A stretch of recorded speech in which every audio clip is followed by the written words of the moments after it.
Now we've successfully imported machining and assembly information from Cabinet Vision. We're actually going to log out and log on. This is what it's doing now, is it's presenting the manufacturing module to me in order that I can examine the order that things are going to be machined. Since we have every project we're going to work on in here, here's my different routings that I can examine. We can take a look and I can change the order that we're going to do this in. In particular, if you look at this job, I'll click here and we can see a little details window pop up. We can also check out our little Gantt chart here. It's highlighted just this one for us, and we can see, this is going to be completed through assembly at 9:51 on 8:13, and we told it that we needed it in a few days. So we have this little red X here showing us there's a problem with this. I'm going to go ahead and select everything else and move it down, basically telling the computer here that this is the first thing we're going to work on.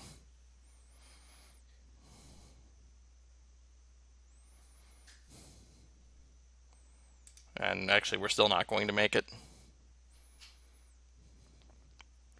because it's not going to be through assembly until 8:09. Reason for that is we moved the CNC schedule, but we can come over to assembly and see, you know what? They're not even going to start this thing until after the day that we need it on. So again, we'll pull the same trick. We're going to rearrange the assembly schedule, tell Enterprise Manager that the very first thing that we're going to assemble is going to be this job. Now if we view, we can see, well, we're closer. We're still not going to make it. So not too much else we can do. We're starting this the first opportunity we can. It's going to start on 8/6 at 1:09, which is the first opportunity because it needs to be cut and banded. So the last thing we could do is we could bring in some extra labor and say we're going to have twice as many people working assembly on that day. And we'll see what that does.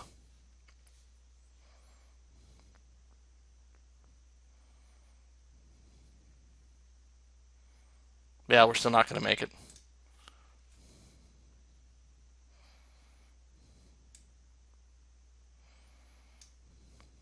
We're closer though. We're going to go ahead and run this through the shop though. So I'm going to log out as me, and my CNC operator is Clay. He comes every day, he logs in. You can actually print off a badge and scan yourself in and out, but he logs in, brings him to the time clock because he's not punched in. Shows him this is his time clock for the week. See, he's already at 39.51 hours.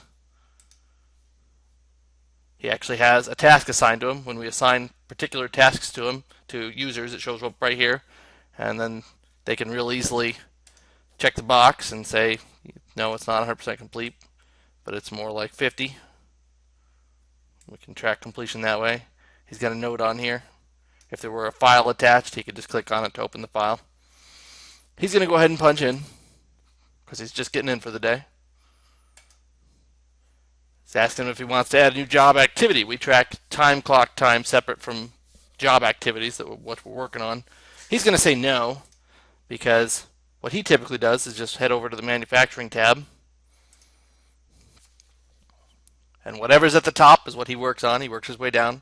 In the office, we keep him in the order we want him. You might have noticed he has a different theme than I had. He clicks on the top item. He clicks open.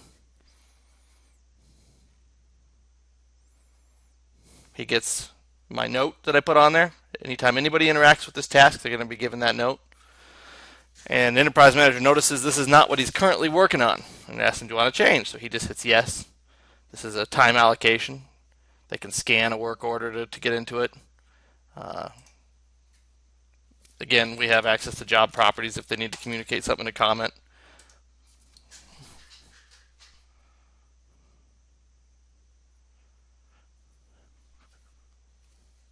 I'm actually running this at a very low resolution in order to minimize the amount of video being generated.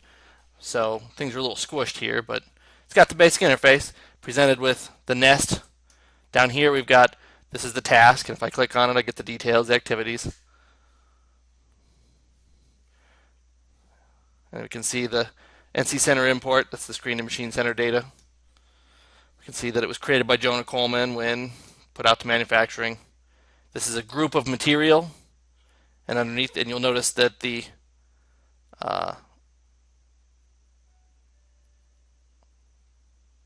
color has been substituted for the actual job color.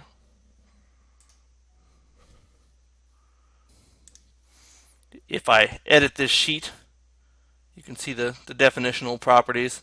This is actually the cabinet vision material name. It's 3/4 thick, the size of the sheet, if it was an offcut, what SKU it is, the face names, and this is the actual G code attached as a file, whether it's been completed or not. It shows him which face is up. In this case, it's the white face up with the laminate face down. We can choose when we set this up whether the faces are named from the finish names or whether they're named from the textures, or both. In this case, we're seeing both. These are the parts. I can click on any part and get the information that Enterprise Manager knows about it. You can see the banding. The blue edges are the banding. You can set what color that is and what kind of an offset there is and how thick the line is.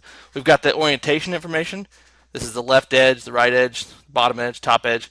That orientation is not Cabinet Vision's orientation, where the part's in the home position. That orientation is as it sits in the final completed assembly. It prints that on the labels too. Really resolves any questions about, an almost square part and which edges get joinery put into them or which edges get banded, that kind of thing. So what he does is he starts from the top. He sends the sheet down.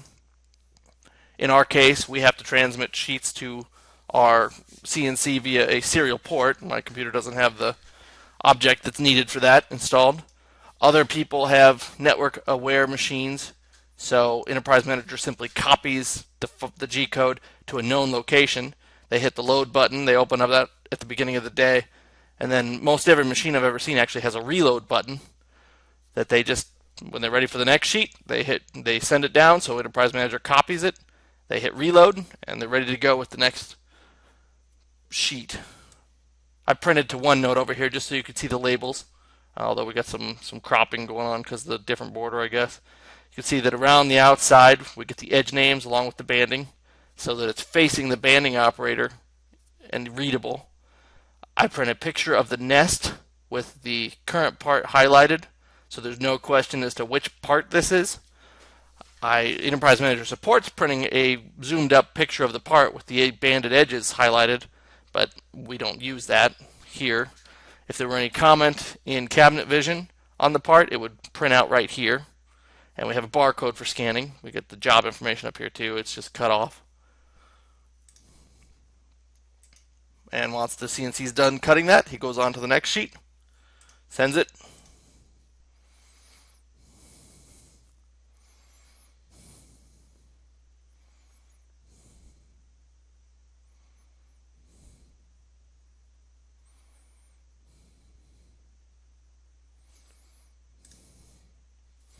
I'm going to go ahead and pause it while I complete the rest of the sheets in the group. Just to demonstrate on this sheet while I'm here, we properly show the edge banding on shaped parts as well as just rectangles. Another nice thing too, printing the entire nest on the label, is that it resolves any questions about where a grain matched part goes.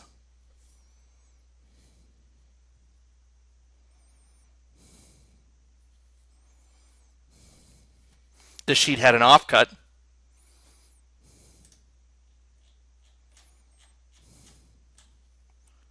But due to particular settings, it wasn't taken into inventory.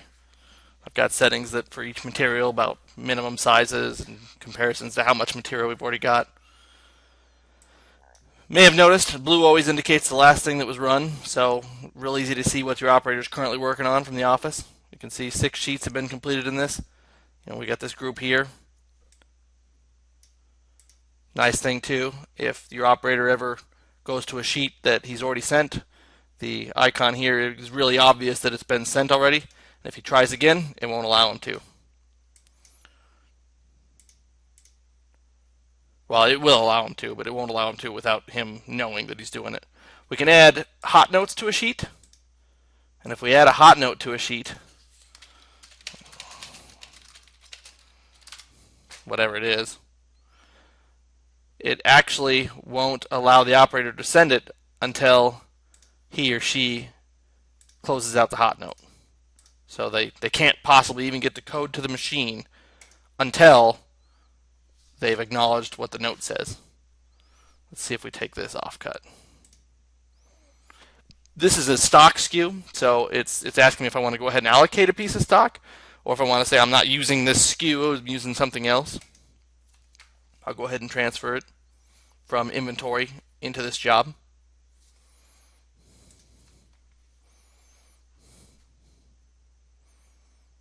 And here you can see it added offcut number 6053, and we're going to get a sticker for it. Again, it's getting clipped by one note. It shows where it is in the nest, so there's no question.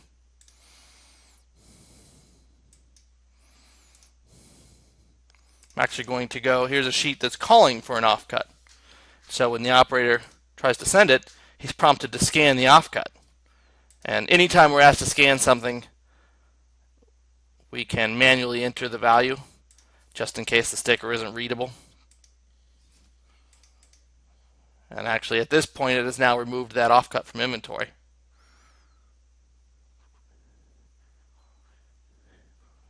And again, here's a comment that came right out of Cabinet Vision. Part has reverse boring.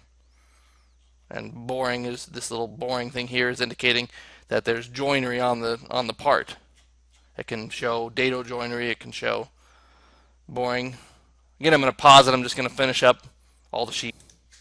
Actually, I'm not going to finish the sheets. We're going to exit out of here. We're going to see that item at the top that's highlighted. After it finishes refreshing here, it's going to show a different quantity of remaining sheets. It's also in blue, so it's real easy to tell what's being worked on currently. I'm going to go ahead, I'll complete the rest of the sheets in between videos here, and the next video will show the next stage of production.